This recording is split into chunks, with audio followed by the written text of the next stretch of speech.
Tulisikia kuwa gavana wetu wa Kilifi alienda akahojiwa na tume ya uwiano kuhusu historia ambayo alikuwa anakumbusha wapwani siku ya Madaraka Day.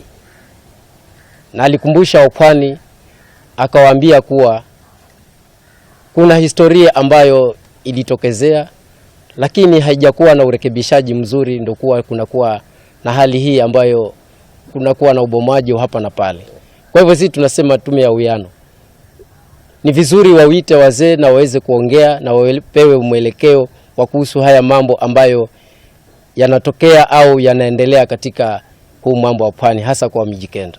Hiyo ni njia moja wazi kabisa ya kuwa nia yao ni kuwanyamazisha viongozi wa pwani wasiweze kuwazindua au kutetea haki za wapwani. Na sisi kama jamii ya wapwani, tukio kama hilo tunalilaani.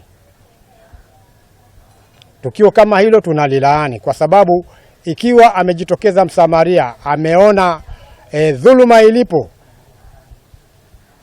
hapo anaitwa mchochezi. Ni kwamba ni hiyo kuitwa mchochezi ni njia moja kutaka kumnyamazisha. Si mchochezi, hilo linatoka kwetu sisi,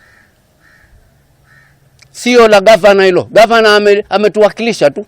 Tunanungunika sana na manunguniko yetu anayasikia, na ndio maana akazungumza hivyo. Sisi wenyeji wa hii pwani ndio tulio na msimamo huo, sio gavana.